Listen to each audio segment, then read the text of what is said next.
desse.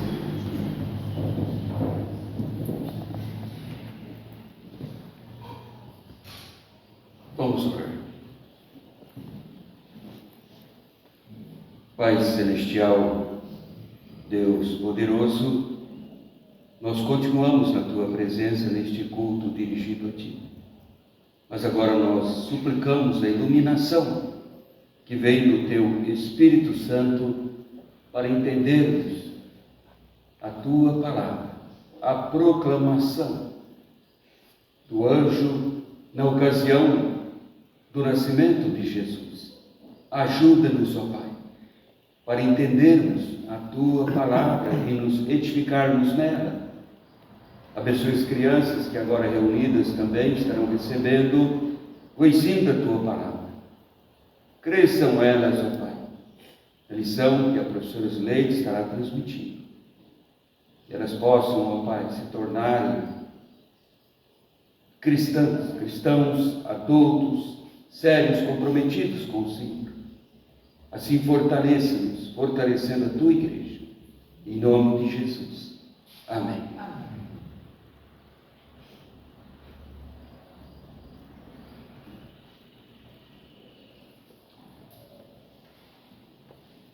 Ela dará à luz um filho e lhe porá o nome de Jesus, porque ele salvará o seu povo dos pecados dele. Irmãos, estamos de fato encerrando agora o Advento. Este é o 4º domingo do Advento. E vamos entrando então na semana natalina, de fato, a comemoração do Natal de Cristo Jesus. Se o Advento é um período que lembra a espera, a expectativa da vinda do Messias Salvador, por que o Natal de Cristo nem sempre é comemorado como sendo a vinda do Salvador?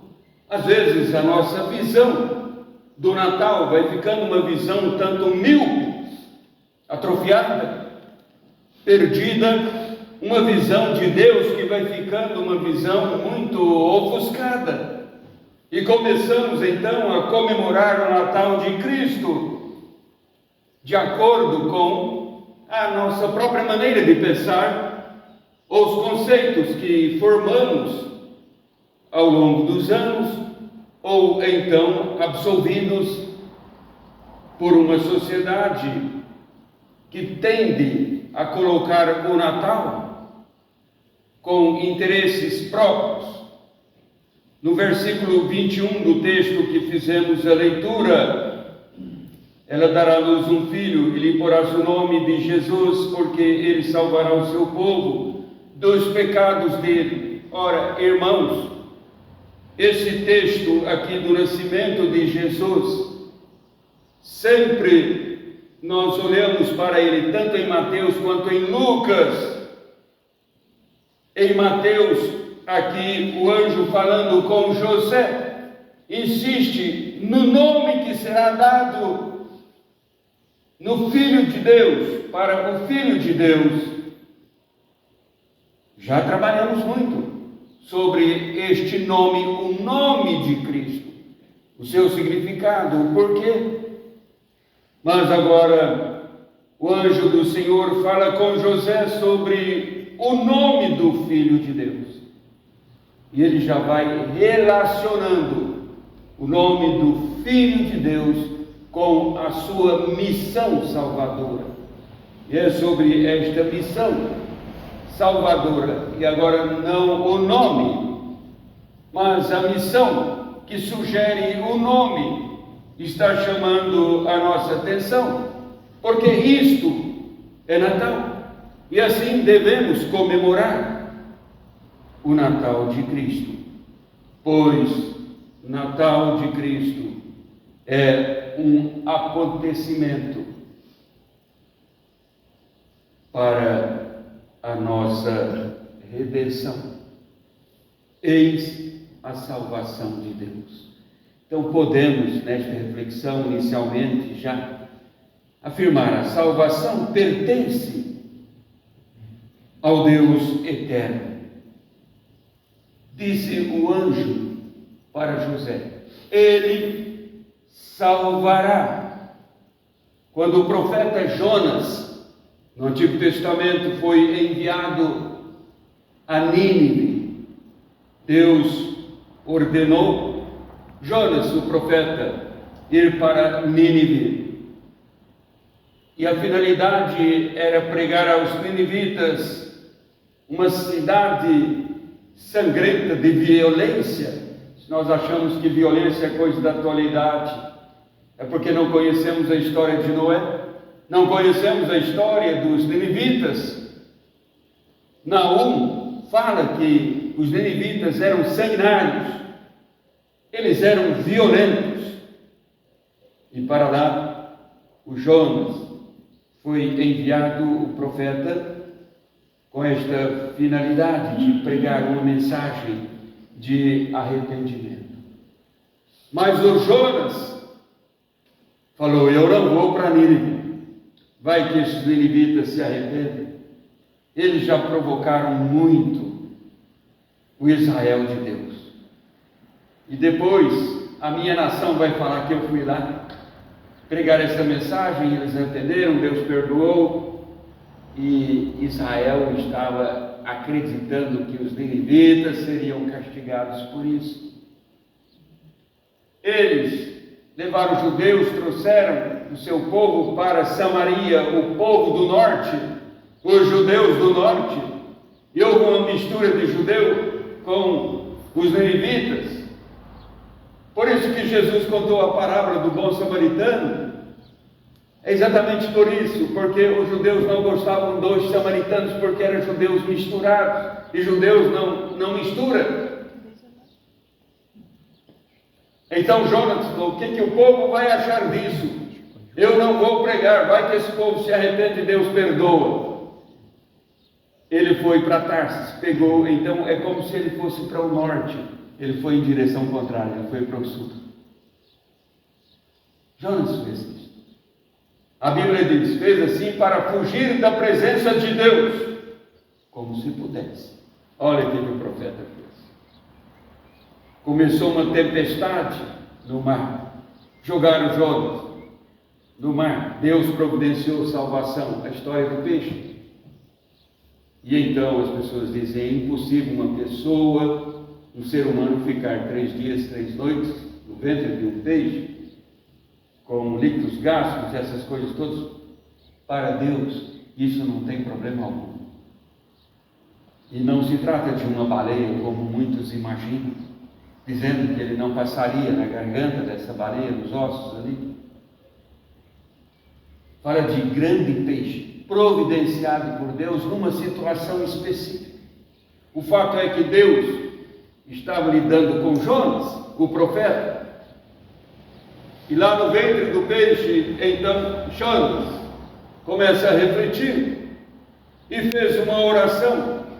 Estudantes, teólogos da Bíblia dizem, é um salmo praticamente, mas ele fez uma oração, e no final da sua oração ele reconhece o quanto estava errado, quanto era grande o seu pecado, busca o perdão de Deus em arrependimento ali mesmo, e falou: ao Senhor pertence a salvação. O peixe jogou Jonas lá na praia, aí ele foi para ali. Ele foi lá cumprir o mandato de Deus. Impressionante. Meus irmãos, observarmos que Jesus citou a ação, essa intervenção de Deus, tirando o profeta de fugir da presença dele e colocando de volta rumo a mim. Jesus citou esta ação de Deus salvadora do profeta Jonas. Jesus citou para comparar com a sua morte e ressurreição, para salvar pecador perdido. Jonas não morreu. Se morresse, não salvaria o pecador perdido. Jesus está falando assim, porque assim como Jonas esteve 3 dias e 3 noites no ventre do grande peixe, assim o Filho do Homem estará 3 dias e 3 noites no coração da terra. A salvação do pecador é, irmãos, um plano eterno de Deus. Por ser um plano eterno, é impossível o ser humano dar qualquer contribuição para a sua própria salvação. Não, ele não pode contribuir com a salvação de Deus. O plano é de Deus. Deus é eterno. O plano salvífico de Deus é eterno. O ser humano não pode contribuir com a salvação de Deus. No Natal de Cristo, o mundo cristão quer mostrar esta bondade salvadora. Ora, como quer fazer isto? As celebrações natalinas no mundo cristão são celebrações quase sempre voltando para a ação do ser humano, contribuindo com a salvação, como se pudesse. O ser humano insiste em contribuir com a salvação de Deus, porque no Natal é assim que acontece. Vamos observar instituições, pessoas de maior influência na vida comercial, na sociedade em geral, pessoas de maior influência, usando o Natal para promover a solidariedade. Cria-se um ambiente, todo o ambiente criado aparentemente está voltado para Cristo Jesus, mas a ênfase é a solidariedade. Cristo, no propósito da manjedoura, o propósito da sua vinda, fica de fora no seu Natal. É assim que acontece. A semelhança dos magos, como foi lido aqui, não é? A semelhança dos magos, sim, irmãos. Esses magos do Oriente, a semelhança deles, nós devemos também adorar Cristo Jesus, mostrar a nossa gratidão, ofertar a Cristo com incenso, ouro, mirra, do melhor que possuímos, ofertar a Cristo Jesus. Ah, mas o miserável precisa da cesta básica. Nós temos que levar ouro, incenso e mirra para Cristo Jesus. Nós temos que manter a missão da igreja na proclamação que só Cristo pode salvar o pecador perdido. Poder algum tem como tirar ou libertar o ser humano de sob o jugo terrível do pecado. Só o poder de Deus pode fazer isto. E como conhecer o poder de Deus? Sem a mensagem do Evangelho sendo proclamada. Como? Deus conferiu à igreja esta missão. É Natal. O que estamos fazendo? Ora, vamos distribuir cestas básicas. Vamos. Quem vai falar contra uma ação bondosa? Quem vai falar? Todos vão elogiar. Quem vai falar contra uma ação que beneficia o próximo, carente? Então isso não é importante? Claro que é importante. Não devemos fazer? Não. Nós devemos fazer. A questão é o propósito. Devemos fazer como uma forma de gratidão. não buscando a sensibilidade da música para tocar o nosso coração e falar: eu vou lá porque Deus vai me salvar através disso. Eu vou contar, vou aumentar os meus pontos com Deus. Ontem eu pequei, hoje eu dou uma cesta básica, está tudo resolvido. Isso seria fácil demais. Estamos anulando a manjedoura, estamos anulando a cruz de Cristo. Não, isso não é cristianismo, isso é falta de cristianismo. Claro, então devemos fazer sim, mas nós não devemos fazer com estas intenções, porque assim estaríamos desvirtuando o sentido real da manjedoura. Por quê? Tal sensibilidade, tanta sensibilidade no Natal de Cristo. Logo vem o Carnaval. Os carentes não precisam mais de cesta básica no Carnaval. Já viu alguém dizendo: eu vou levar a cesta básica para aquela família Carnaval? Eu não vejo. Acabou.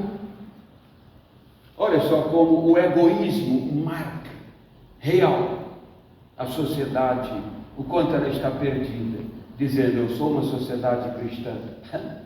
Está longe de Cristo.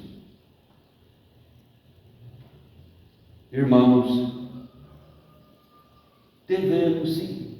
A igreja, ela não tem ação social. A igreja tem diaconia. O Estado faz ação social.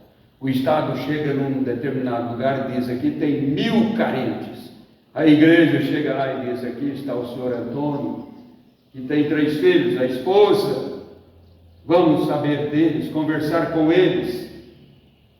Vamos falar de Cristo para eles. Mas eles estão passando fome. Vamos levar a cesta básica também para eles. Nós vamos levar o principal dos alimentos. Isto é diaconia. O Estado não faz isto.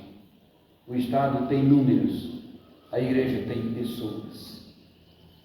Por isso Jesus, quando passou lá em Jericó, olhou para o alto, viu naquela figueira um publicano, disse: Zaqueu, olha, ele sabe meu nome. É assim mesmo. A consideração de Deus para com o seu povo é maior do que podemos imaginar. Meus irmãos, foi para a redenção do pecador que o Filho de Deus veio na manjedoura. Veio visitar o seu povo. Veio para resgatar o seu povo. Zacarias, o pai do João Batista, quando João Batista nasceu, ele escreveu um cântico. É conhecido como o Cântico de Zacarias. E ali, ele fala dessa verdade, quando ele canta: bendito seja o Senhor, Deus de Israel, porque visitou e redimiu o seu povo. Falando da pessoa de Cristo Jesus, no cântico sobre João Batista. Ele jogava a luz, o principal. Não é João, mas é por Jesus que João veio a este mundo. Por Cristo, porque nele Deus visitou e redimiu o seu povo. Finalmente, irmãos, o Natal de Cristo é de fato a salvação de Deus. Olha só, ela dará à luz um filho, e lhe porás o nome de Jesus, porque ele salvará o seu povo dos pecados deles. O nome do Salvador revela que a salvação é propriedade de Deus. Então Jonas, lá no ventre do peixe, na sua oração, ele disse: ao Senhor pertence a salvação. Ele salvará o seu povo dos seus pecados, disse o anjo a José. Ele deixou claro: ele salvará. Mas quem ele salvará? Não a todos, mas ao seu povo. Quem é esse povo? Os que creem nele. Não é o que Jesus mesmo falou com Nicodemos naquela noite, procurado pelo membro do Sinédrio? Deus amou o mundo de tal maneira que deu seu Filho unigênito para que todo aquele que nele crê não pereça, mas tenha a vida eterna. Todo aquele que nele crê, mas não adianta sair por aí falando que crê e vivendo de acordo consigo mesmo e não de acordo com Jesus. Pois Jesus identificou este povo que ele veio redimir como sendo as suas ovelhas. Ele diz: as minhas ovelhas ouvem a minha voz, eu as conheço e elas me seguem. Ouvir a voz do Senhor Jesus significa obedecer à doutrina do Senhor Jesus, obedecer à palavra do Senhor Jesus. Isto é ouvir. Sempre na Bíblia entendemos assim. Quando Jesus estava sendo batizado, a ele ouvi, este é o meu filho amado, a ele ouvi. No monte da transfiguração, este é o meu filho amado, a ele ouvi. Falava assim a voz de Deus com os discípulos. Ouvir é atender, é obedecer à voz de Cristo, a sua orientação. Mas Jesus disse: ouve a minha voz e me segue. Segui-lo é ter uma vida de conformidade com Ele. Em seu Filho, Deus, o Pai, formou um povo, e este povo se tornou sua propriedade. Povo, a sua igreja, é propriedade de Deus. Por isso o apóstolo Pedro, falando no Novo Testamento agora, como a igreja estava sendo formada, Pedro disse que é povo de propriedade exclusiva de Deus. Este é o propósito de Deus no Natal de Cristo. Dr. Barker, um estudante da Bíblia, teólogo, ele, analisando esse texto, no final ele diz: limpar corações e vidas requer nada menos que a morte redentora de Jesus e o poder santificador do seu Espírito. Para isso ele veio, para a cruz ele nasceu na manjedoura. Este é o propósito do Natal de Cristo. Então, irmãos, exaltemos Cristo nas comemorações do Natal. Se você viaja amanhã para a praia e vai passar lá o Natal com a família, e chega naquele momento da refeição, da confraternização, desespere um pouquinho. Eu vou ler um texto da Bíblia e fazer uma oração. Agradeça a Deus. Você não está aqui no culto, você está lá com a família, está viajando, mas sabe a palavra de Deus. Há quantos textos alusivos ao nascimento de Jesus. Leia, imprima nos corações ali esta certeza da salvação providenciada por Deus, revelada em Cristo Jesus. Naquele momento, reserve para você a sua casa. Diz: eu vou ler. Olha que maravilha, é o Natal. Então faça uma oração de gratidão a Deus com os seus ali. Não deixem de fazer isso. Estando aqui, venha à igreja para orarmos juntos, agradecermos juntos, e que Deus nos ajude nas celebrações para que possamos exaltar Cristo Jesus, nosso Senhor e Salvador. Amém.